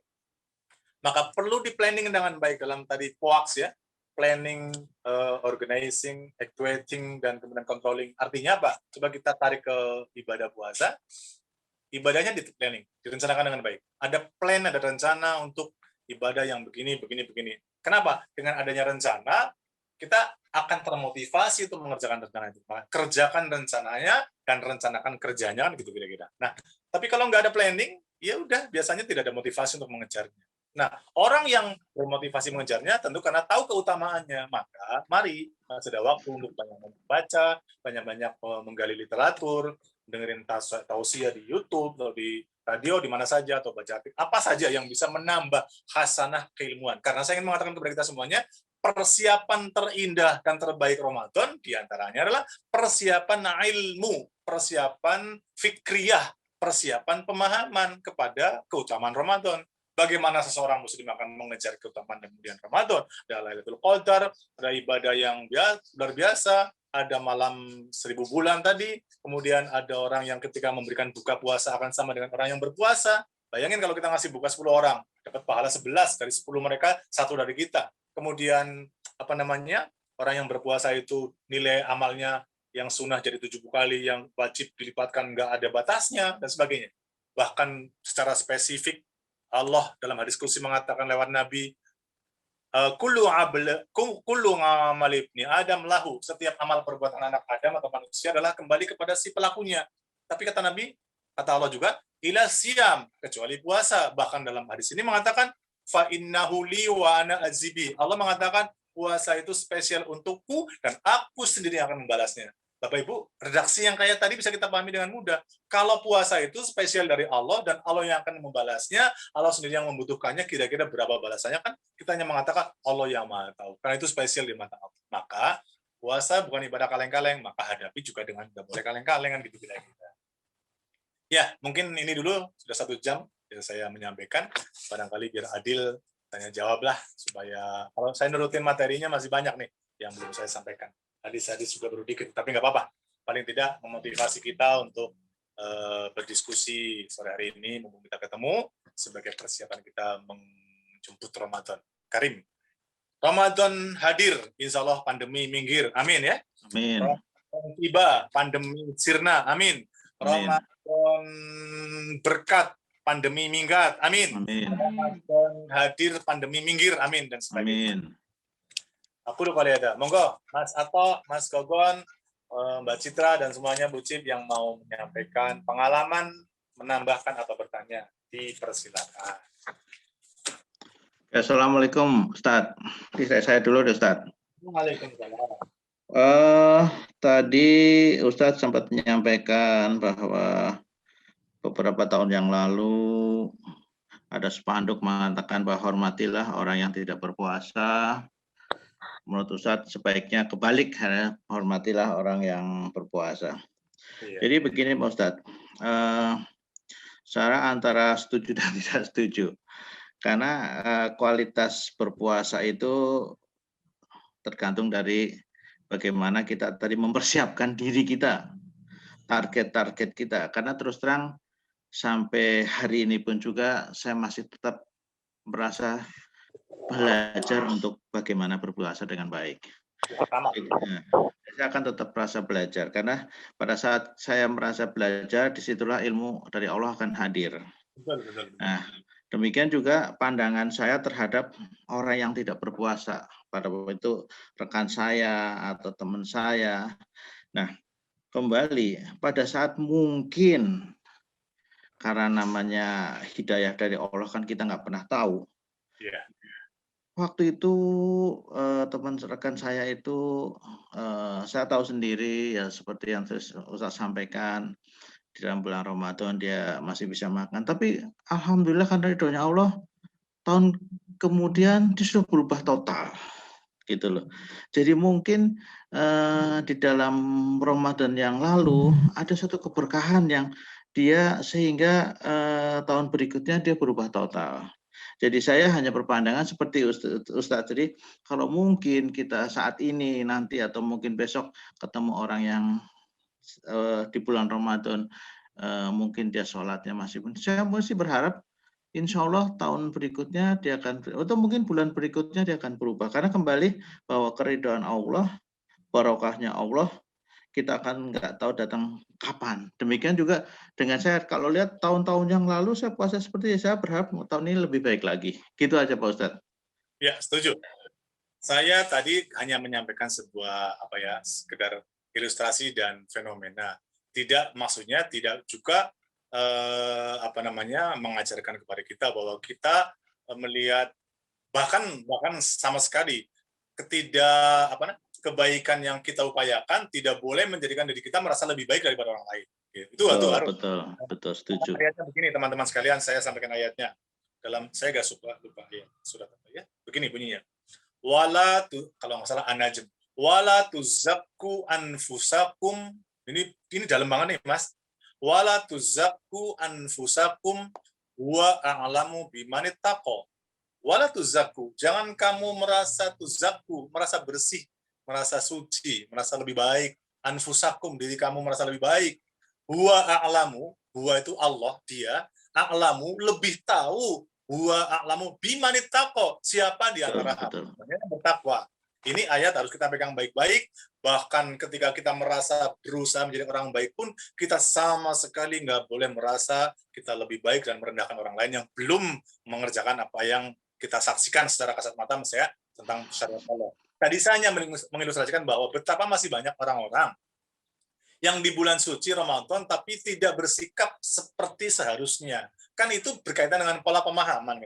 Kalau orang paham dengan Ramadan, menghargai Ramadan, kemudian tentu tidak akan bersikap kayak tadi, makan seenaknya, kemudian atau sebalik. Kalau masalah sholat lah, kalau dia paham, dia tidak akan ninggalin sholat maunya. Dia pasti akan menegakkan sholat. Tapi kan belum paham. Nah, kan kewajiban orang yang paham memberikan arah kepada yang belum paham. Tetapi tanpa ada sedikit pun perasaan bahwa kita merasa lebih baik, lebih benar dari mereka. Sama sekali. Ini wanti-wanti kepada kita semuanya. Saya pribadi. Kita sama sekali bahkan dalam ilmu manajemen hati, tazkiyatun nafs, para ulama mengatakan, ini sedikit tambahan istilah saya supaya kita jalan. Kalau melihat orang tua, kita pandangan positifnya ada apa? Oh, dia lebih banyak amalnya dari saya karena usia dia lebih banyak.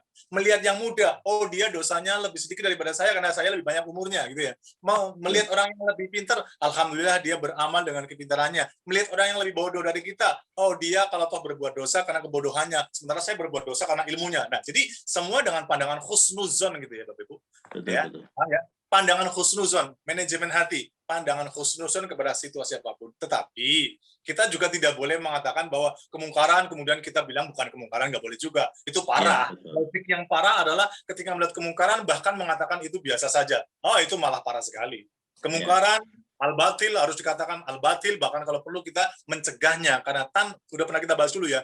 Kalau kita melihat kebatilan kita nggak berpartisipasi, kita menjadi seperti dalam bahasa hadis syaitonul akhras, setan bisu. Bayangin orang yang tidak mau cawe-cawe, nggak mau urusan dengan al-munkar, ya. Sementara kita bisa mengerjakannya semampu kita gitu ya. Lalu malah kita diam-diam saja, levelnya adalah syaitonul akhras, seperti setan yang bisu. Setan aja udah jelek, apalagi setan bisu. Artinya makomnya kayak gitu. Nah, kembali tadi Mas bahwa kita sama sekali tidak ingin mengatakan bahwa kita lebih baik dari orang lain. Bahwa kemudian kayak tadi Mas saksikan, oh ternyata di Ramadan itu begitu, tapi Ramadan kemudian Allah kasih hidayah itu mutlak hak prerogatif Gusti Allah.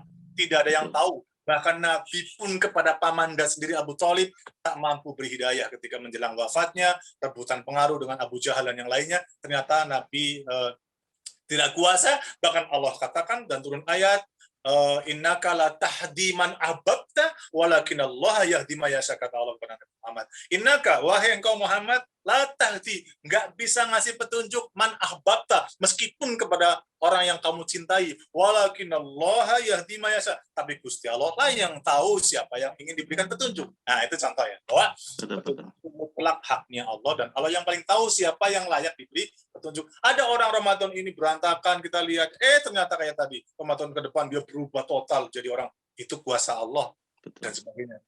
Makanya bersyukur, maka pandanglah selalu dengan husnuzon. Adapun tadi sekali lagi ketika kita mengilustrasikan situasi yang ada, itulah fenomena manusia. Kita supaya ngambil pelajaran aja. Gitu ya. Gitu aja Mas. Atau? Oke, monggo silakan dulu yang mau melanjutkan.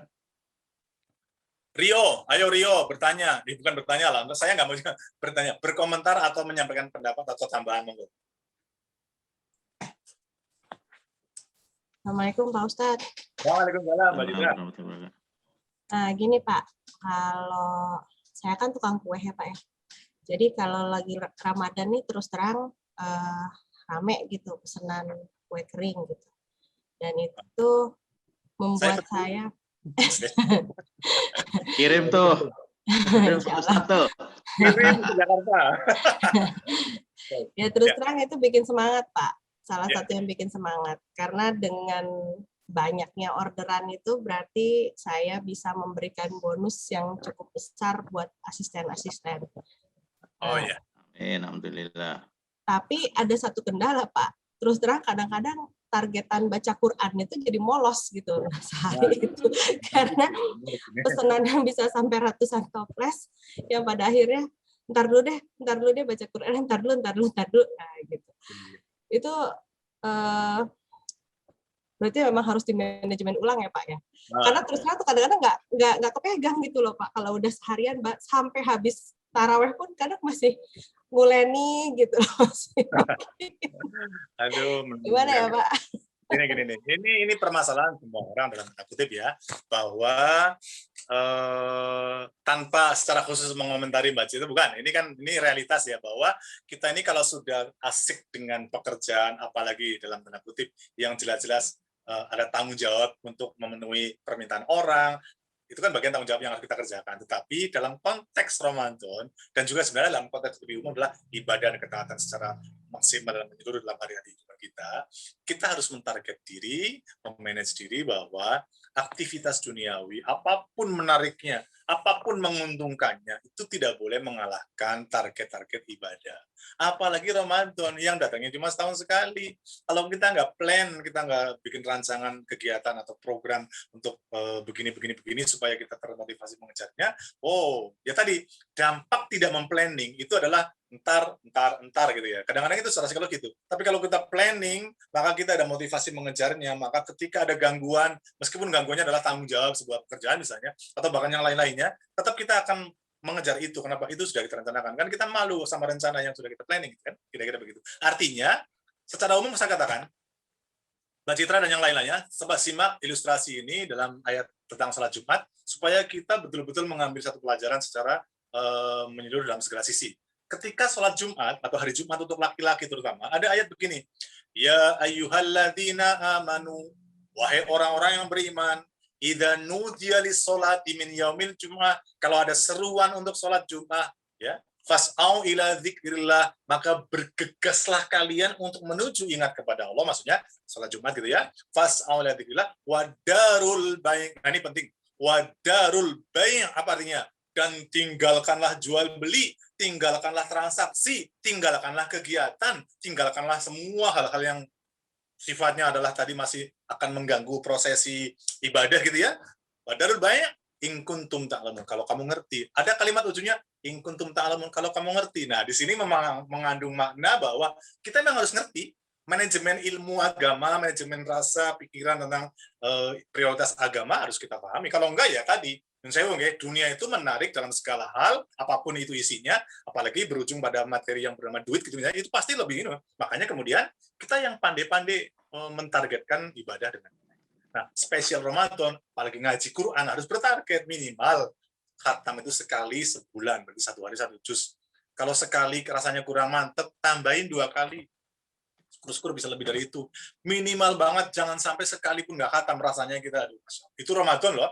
Pada hari lain juga harus mentargetkan, apalagi Ramadan gitu ya. Jadi sekali lagi Mbak Citra dan yang lain-lainnya, kita ingin mengatakan kepada setiap diri kita bahwa betul bahwa segala macam aktivitas duniawi memang terlalu menarik untuk mengganggu kegiatan ibadah. Tapi ketika kita memplanning dengan baik dan kita punya azam yang kuat bahwa kita akan memanage dengan baik ketaatan, maka mestinya kita mengejar itu.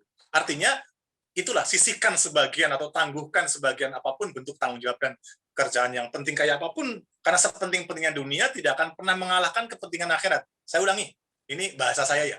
Sepenting dan segentingnya aktivitas dunia sebenarnya tidak ada yang lebih penting daripada mengejar akhirat. Kan hanya memanage saja. Kecuali dokter lagi operasi bedah, adzan, entar dulu saya mau sholat dulu, bedahnya ditinggalkan. Nah itu namanya dia tidak mengerti ilmu darurat gitu kan. Kerjakan dulu semuanya. Ada kebakaran, adzan asar kumandang, kebakaran tangga. Ya asarnya ditunggu dulu. Itu ngambil air, bantu itu contohnya. Darurat gitu ya. Tapi hal-hal yang sifatnya nggak kayak gitu, kita yang harus manage dengan baik. Apalagi soal pekerjaan yang tadi misalnya orderan banyak. Ini Mbak Citra dan yang lainnya, tolong simak baik-baik ilustrasi saya. Ada kalanya Gusti Allah itu menguji kita dengan sesuatu yang akan mendatangkan materi dikala saat-saat yang kita sedang ingin meningkatkan ibadah. Dan kalau di situ kita nggak lulus, kita mendahulukan dunianya, maka berarti kita lebih mementingkan itu. Tapi kalau kita bisa memanage-nya, berarti Allah memberikan ujian kita lulus. Artinya apa? Semenarik apapun itu godaan dan itu tantangan tentang duniawi dan segala konco-konconya, kita bisa memanage-nya dengan baik dan tanpa meninggalkan target ketaatan kepada Allah. Kira-kira begitu Mbak Citra yang ingin saya katakan. Pokoknya intinya adalah kita yang harus menyadari. Makanya persiapan ilmu. Ustaz. Ya. Saya setuju dan kata-kata yang terakhir Pak Ustadz. Apa Mas? Bahwa itu ujian dari Mbak Citra. Mas, ya. Itu karena dia doa Pak Ustadz. Ya, bukan Mbak Citra saja, umum ini. Iya, disyukuri aja Pak, dinikmati aja menurut saya.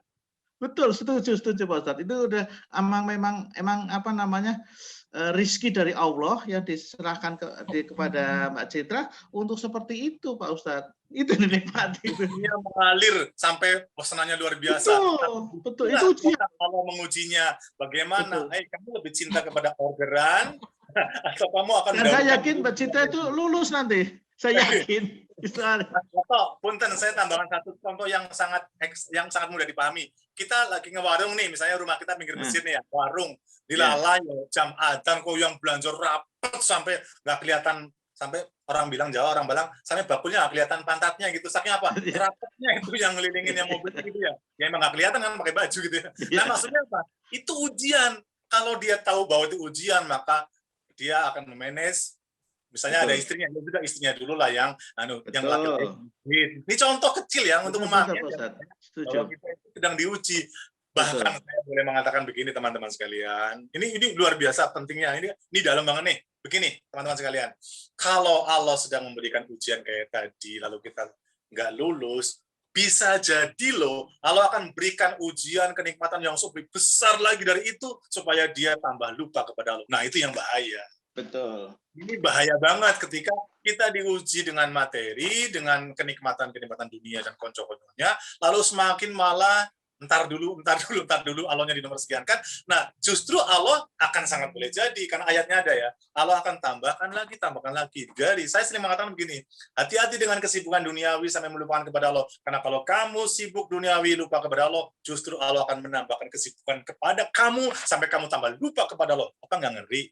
Gitu kira-kira. Betul. Setuju nggak teman-teman kalimat ini? Setuju. Kalimatnya tajam, kalimatnya dalam nih.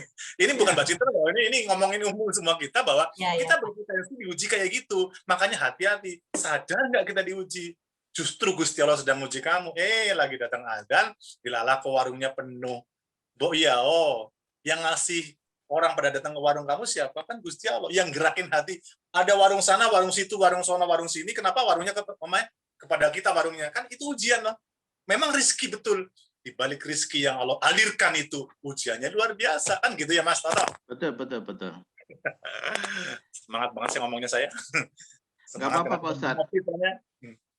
Ya mudah-mudahan nyampe ke tempat Pak Ustadz juga nih. Itu ujian Pak Ustadz. Itu namanya nyirin Mbak Citra supaya Mbak Citra berbuat baik kepada. Amin. Gitu kan. Amin. Guyon Mbak Citra, guyon jangan dipikirin. Jangan dipikirin, dikerjakan aja. Betul. Dan ini Pak. Terjawab ya Mbak Citra logikanya ya? Iya. Dan kalau perempuan itu kan nggak bisa Pak 1 hari 1 juz baca. Pasti harus lebih karena kan kita harus buat masa haid. Itu diantara manajemen wanita minimal karena sudah 1,5. Betul, karena sudah pasti ada siklus rutin, maka mesti digendot pada hari-hari yang lain. Artinya minimal ya tadi, kalau bicara bilangan minimal 1,5. Kenapa? Pasti ada sekian hari seminggu misalnya yang akan terganggu. Itu dibagi. Itu kalau targetnya satu juz sehari atau 1 kali khatam maksudnya ya. Kalau lebih dari itu ya lebih dari itu lagi. Tapi minimal apalagi kalau haidnya datang di awal dan datang di akhir, Pak. Itu semakin sedikit lagi. Maka ketika tidak haid, itulah dikerjakan lebih banyak lagi. Dan siasatnya tergantung kepada manajemen kita. Nah, itu yang harus kita pahami. Nah, ilmu manajemen ibadah itu harus paham banget. Kalau enggak, ya tadi orang tidak mengejarnya. Apalagi memang harus dibikin catatan. Digoda oleh Allah dengan aliran rezeki yang mengalir, tambah bahaya lagi kan? Nah, gitulah. Harus dibikin catatan ya Pak, maksudnya emang tercatat gitu. Jadi gini teman-teman, Mbak Cita dan teman-temannya lainnya, kalau urusan duniawi kita suka mentarget, saya kerja setahun 2 tahun beli motor, kerja 5 tahun beli rumah misalnya, kita juga gitu. Dalam ibadah juga harus ada target-target dan ada time schedule apalagi pokoknya gitu lah. Ada checklistnya ini gitu. Kalau enggak susah mengejarnya. Mungkin bagi orang yang sudah terbiasa mudawamah dengan ibadah yang maksimal, ya udah semua udah di dalam pikiran dan hati. Tapi bagi orang yang ini perlu ditulis, dicek. Kenapa? Itu latihan. Lama-lama ketika sudah terbiasa, semua aktivitas ibadah rutin itu sudah mengalir menjadi habit dan karakter. Nah, kalau sudah jadi karakter, jadi habit, nah itu baru. Tapi kan kita semuanya berproses ingin menjadi yang kayak gitu kan. Ya. Siap, Pak. Makasih banyak, Pak. Pencerahannya tambah lancar dan ibadahnya tambah maksimal gitu. Amin. Baik. Ayo yang lain monggo silakan. Mas Gogo. Mas Gogon ada nggak Mas Gogon? Ada tuh Mas Gogo tuh. Katanya lampunya masih mati apa? Enggak, udah. Udah nyala Ustaz. Oh ya, wajahnya ditampakkan dong. Saya belum lihat. Itu foto doang tuh. Nah. Oh, udah cerah. Udah background-nya udah agak gelap lagi. Baik. Yang Mami mau nanya, Mami. Mami, ayo. Di unmute dulu, Mam. Mute-nya. Nah, ya. Udah pinter itu udah. Hanya apa ya, semua udah dengar semuanya dari anak-anak, alhamdulillah. Cuma ada satu Pak, umpamanya saya itu berpuasa juga, tapi malam tuh mau tahajud. Apakah kita tetap baca apa namanya? Sebelumnya itu kan biasanya kalau sholat wajib itu kita baca doa, baca iftitah ya Pak ya. Kalau ini nggak usah atau gimana ya Pak? Saya kadang-kadang ragu juga.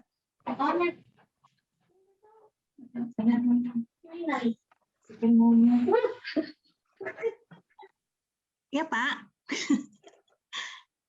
Halo. Kok nggak dengar sih Pak?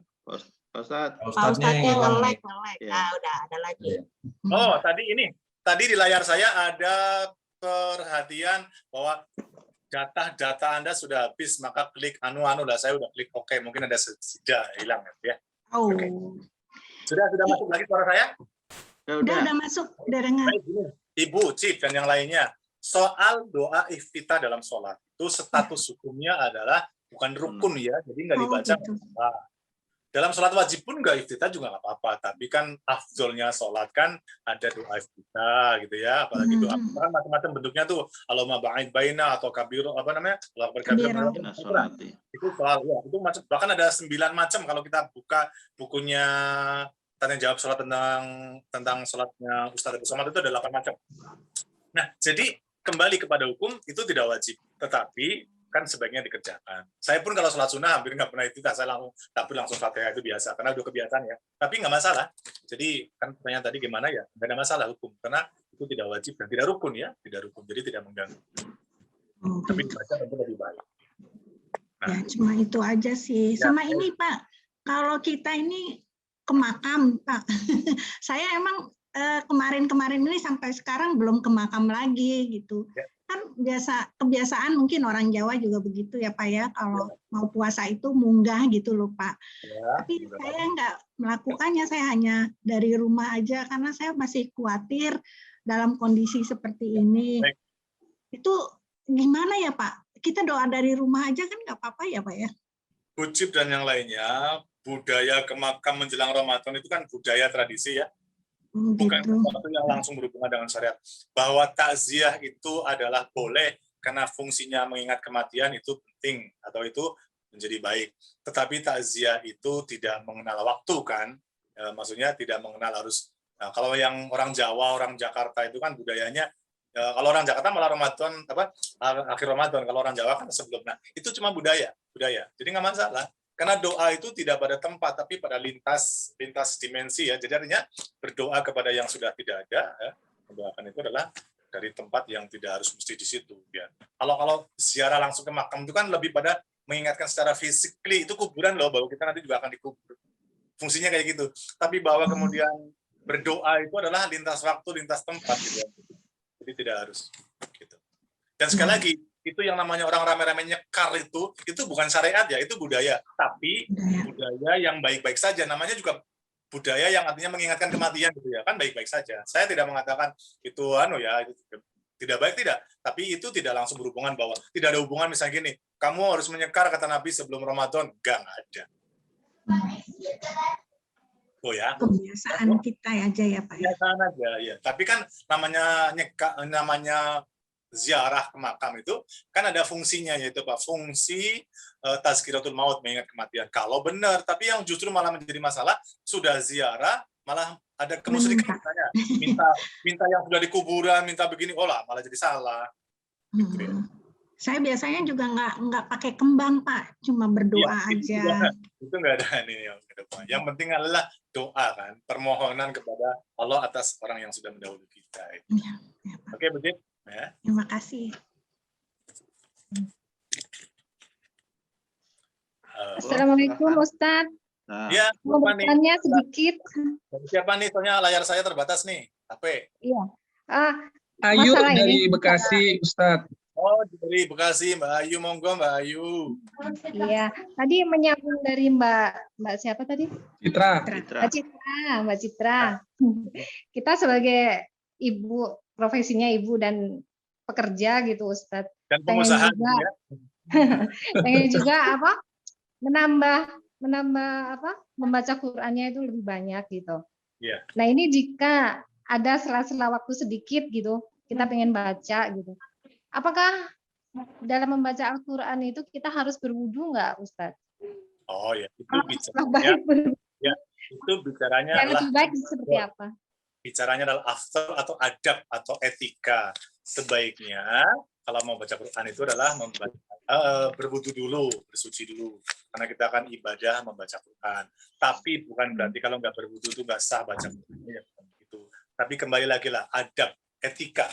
Adab kan ya, adab bahasa kitanya kan etika atau kemuliaan lah ya. Karena wudu itu syariat untuk apa? Wudu itu syariat untuk sholat. Kalau orang sholat nggak wudu nggak sah. Tapi baca Quran nggak wudu ya sah-sah. Tapi kan kemuliaannya kan kurang. Kalau wudu dulu, bersuci dulu, tentu kemuliaannya bertambah karena dia menjaga etika. Apalagi yang mau dibaca adalah kitab suci. Wajar dong kita berwudu dulu dari kekotoran kita. Itu loh, Mbak Ayu. Oh iya. Ya, Terima kasih jadi, Ustaz. Cara kemuliaan. Ya, afdolnya sebaiknya. Saya juga sering gitu Mbak Ayu. Saya kan seringnya sekarang kalau baca Quran selama ini dengan model digital itu kan baik Quran yang di HP. Ya, dimanapun di jalan, di mana saja kan kita akhirnya dalam posisi tidak sedang wudu, tapi ya kita kan pada posisi ingin memaksimalkan waktu berinteraksi dengan Quran itu seperti yang sudah pernah kita bahas pada tema Quran ya, bahwa sebanyak mungkin kita berinteraksi dengan Quran. Nah, padahal kita sedang tidak wudu ya nggak masalah. Tapi kalau kita di rumah sengaja ingin ngaji tilawah, tadarus, tentu sebaiknya kita berwudu. Menghadap kiblat afdol lagi gitu ya. Iya betul Ustaz. Kadang di kantor ada waktu sedikit kita pengen baca gitu. Ya. Jadi nggak perlu wudu. Ya, berarti waktunya terbatas, ada jeda dikit kita baca. Yaudah kita baca. Iya, baik Ustaz. Terima kasih. Baik, yang lain monggo masih ada? Saya ingatkan kepada kita semuanya, nanti kalau sudah bertemu dengan Ramadan, mulai dari malam harinya, ya, terutama dalam niat puasa. Kan niat puasa harus dibaca tiap hari mau puasa ya. Tapi di awal Ramadan, kita perlu niatkan Mungkin ini saran aja, niatkan ya Allah, saya ingin puasa Ramadan karenamu ya Allah sebulan penuh misalnya. Itu niat. Tapi setiap malam, bukan setiap malam maksimal adalah menjelang sahur atau pas maksimal sahur, kita tetap harus mengulangi niat. Ya, itu saya ingatkan, karena kadang-kadang orang merasa sudah baca di awal kemudian lupa membaca, memperbarui gitu. Jangan. Sebaiknya setiap hari, setiap malam menjelang puasa besoknya selalu terbarui niatnya, gitu ya. Dan niat itu bukan lafal ya, lafal niat yang nawaitu sama ghadin, man ada infadi syahri Ramadan, itu adalah niat, itu lafal niat. Niat itu bahasa batin, bahasa hati. Jadi lafal itu adalah menguatkan saja. Ulama-ulama Syafi'i kan lebih mengatakan talafus niat, melafalkan niat adalah bentuk menguatkan saja. Tapi niat ada di sini, di hati. Jadi yang penting dalam hati berkehendak. Ya Allah, besok saya mau puasa karenamu, selesai. Ya. Sambil sahur, bismillah ya Allah, besok saya puasa. Hari ini saya puasa karenamu ya Allah. Tapi niat yang sore-sore suka dibaca di tarawih itu adalah menguatkan. Makanya kalau sambil nawaitu sama ghatin, baca dalam hati. Jangan cuma lambenya saja, tapi dalam hati mengatakan nawaitu sama ghatin, ya Allah aku niat saum siang. Artinya batin mengatakan, nah itu sudah niat. Pak Ustadz. Ya. Maaf, untuk masalah niat nih, kadang-kadang saya pun kalau siang hari tiba-tiba lagi kerja pas kemudian panas sekali dan rasanya berat sekali. Nah, saya terkadang juga baca niat karena untuk menghadapkan keridhaan Allah sehingga pada waktu itu yang tadinya sudah lemes jadi seger lagi gitu loh. Gitu Pak Ustadz. Tapi di siang hari kadang-kadang. Tapi niat puasa di hari itu adalah pagi tetap di malamnya gitu ya, betul, tapi pas di siangnya kadang-kadang ujian gitu Pak Ustadz. Saya merasa berat banget baca niatin lagi, alhamdulillah kayak ada semacam apa ya, psikologisnya bangkit gitu ya. Betul. Kalau tujuannya adalah menguatkan jiwa, monggo-monggo saja, tapi bicara hukum yang niat yang dipakai kan yang semalamnya gitu loh Mas. Betul Pak Ustadz. Berzikir lebih menguatkan jiwa, memperbarui niat, menguatkan jiwa. Ya, tapi kita tidak boleh mengatakan bahwa niat yang baru itu untuk puasa hari itu enggak. Iya, hanya menguatkan aja. Menguatkan hati, ya, zikir lah. Betul. Salah ya, salah. Ada pertanyaan lagi, monggo silakan. Kayaknya cukup ya Pak. Cukup ya. Oke, Pak Ustadz ini sudah setengah. Kayaknya cukup, soalnya Buci mau masak kayaknya. Enggak Pak. Oke Pak Ustadz, silakan Pak Ustadz ditutup Pak Ustadz. Ini aja kita semua mohon maaf lahir batin loh Pak. Mau puasa. Saya atas nama saudara, atas nama sahabat, atas nama selama ini yang berinteraksi mengisi pengajian, selama putaran hampir setahun ini lah katakanlah gitu ya. Bulan apa pertama kali waktu itu ya? Saya agak lupa. Berapa bulan gitu? Setengah tahun terakhir gitu ya. Itu bertemu di udara. Tentu ada canda, ada guyon-guyon yang mungkin tidak berkenan atau apapun lah yang kurang berkenan. Saya mohon maaf. Ini mohon maaf bukan karena mau puasa, karena tidak ada syariatnya mau puasa pada salam-salam. Betul. Mau pada minta maaf di WA gitu enggak. Tapi tidak ada baiknya, tidak ada jeleknya, namanya tradisi. Ingin ngenolin rasa supaya bersih hati itu baik-baik saja. Demikian juga saya. Mungkin ada hal-hal yang berkaitan dengan canda atau ungkapan atau hal-hal yang tidak berkenan, saya mohon maaf. Mudah-mudahan bisa menjalani Ramadan dengan penuh kemaksimalan, sehat, afiat, dan kemudian lahir sebuah jiwa baru ketika Allah berikan kita puasa. Nah, pertanyaan yang kedua, apakah selama Ramadan ada pengajian apa enggak? Boleh saya tanya biar dijawab sekarang aja. Oh iya. Ada Pak Ustadz. Ada. Kita 2 minggu sekali Ustadz. Nanti minggu keempat nanti ada lagi Ustadz. Dari Ustadz siapa jenengnya lali kok. Fauzi. Bukan, maksudnya jadi tetap ada pengajian. Ada tetap. Jadi seminggu sekali gitu. Enggak, 2 minggu sekali Ustadz. 2 minggu sekali Pak Ustadz. Jadwalnya 2 minggu sekali. Jadwalnya. Jadi tidak berubah. Tidak. Jadi Pak Ustadz nanti kebagian menjelang Ramadan, menjelang Lebaran Pak. Iya. Oh iya. Itu lagi di jalan. Kedua bulan Mei. Itu lagi pulang kampung Pak Ustadz. Jalan itu, pulang kampung. Pulang kampung. Enggak boleh mudik Bapak. Kalau boleh saran. Enggak boleh mudik tuh katanya. Gini aja Mas Gogo, kalau boleh saran. Gini aja Mas Gogo, kalau boleh saran. Pak Ustadznya jangan dua minggu sekali, besok minggu besok, minggu berikutnya gitu. Oh, maksud Mama selama Ramadan itu setiap minggu. Oh ya, nggak apa-apa. Saya pribadi sempat berpikir kayak gitu, Mas, bahwa Ramadan kan perlu dikuatkan gitu ya, Mas ya. Ya, boleh. Ramadan Minggu ya, Pak Ustadz. kita ketemu setiap hari Minggu, jadi full 4 minggu Ramadan tuh nggak kosong dengan taklim supaya kita lebih kuat lagi saling mengingatkan. Iya, gitu maksud saya. Tapi itu terserah sama Mas Gogo, Mas Ato. Biar bagaimanapun juga. Setuju aja. Oke. Boleh, jadi mungkin jadi minggu depan Ustadz Surwanto lagi, minggu berikutnya Ustadz Fauzi, berikutnya Ustadz Fauzi, jadi dua kali selama seminggu. Boleh. Gitu gimana Pak? Jadi kan Bapak juga kalau pulang kampung tidak terganggu gitu. Nggak boleh pulang kampung, Mama. Kalau berlibur boleh, Mah. Pulang kampung nggak boleh. Mulai tanggal 6 sampai tanggal 17 di Jakarta, Pak. Kan Pak Ustadz kan pulang sebelum tanggal 6 ya Pak Ustadz ya? Boleh sebelum tanggal 6. Sepertinya PNS kena peraturan, kena pasal. Jadi nggak tahu lah. Pokoknya. Kalau sebelum tanggal 6 boleh Pak Ustadz. Ya, tapi kalau nanti kemudian dicegat-cegatin apa izin, Mas? Enggak, Pak. Kalau sebelum tanggal 6 nggak dicegatin, Pak. Setelah tanggal 6. Seperti suami saya sebelum tanggal 6 mau ke Solo. Nah, itu boleh. Ya kita nanti nggak tahu lah. Yang jelas, saya sih pikir Ramadan perlu kita agak intensifkan ketemuannya minimal, sehingga kemudian kita anggap saja menjelang pengantar buka bersama gitulah. Amin. Ya, amin. Ngabuburit. Sayangnya kuenya masing-masing ada di rumah masing-masing, nggak bisa dibuat. Nggak apa-apa, Pak. Berarti minggu depan ketemu lagi Pak Ustadz ya? Kuenya ditungguin, enggak, bercanda. Nggak apa-apa, Pak. Bercanda yang bagus. Nanti minggu depan kalau emang saya harus ngisi lagi, monggo. Tapi disepakati dulu. Pak Ustadz. Ya udah, monggo Pak Ustadz kalau mau di. Terima kasih teman-teman sekalian, Bapak Ibu sekalian, kita bertemu sore hari ini dalam waktu yang lumayan lama, sejam setengah lebih. Kita berbicara sedikit banyak tentang persiapan Ramadan. Semoga ini ilmu yang membawa manfaat dan berkah kepada kita, khususnya untuk mempersiapkan diri kita, jiwa kita, rohani kita, pikiran kita, untuk menjelang Ramadan yang sebentar lagi. Insya Allah, mudah-mudahan benar-benar Allah tibakan dengan kita, pertemukan dengan kita, dan lebih dari itu, Allah berikan kita kemampuan segala hal untuk bisa menjalani Ramadan yang optimal atas keutamaan yang diberikan oleh Allah dan Rasulnya. Amin. Ya Rabbal Alamin. Rabbana zalamna anfusana wa illam taghfir lana wa tarhamna lanakunanna minal khasirin. Rabbana la tuzigh qulubana ba'da idh hadaytana wa hab lana min ladunka rahmatan innaka antal wahhab. Rabbana atina fid dunya hasanah wa fil akhirati hasanah wa qina adzabannar. Subhana rabbika rabbil izzati amma yasifun wa salamun alal mursalin walhamdulillahi rabbil alamin. Baik teman-teman sekalian, Bapak sekalian, rahimani wa rahmatullah. Assalamualaikum warahmatullahi wabarakatuh.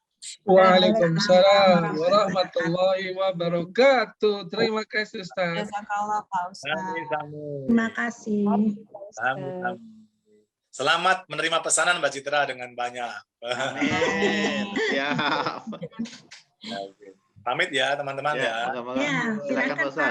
Assalamualaikum. Waalaikumsalam warahmatullahi wabarakatuh.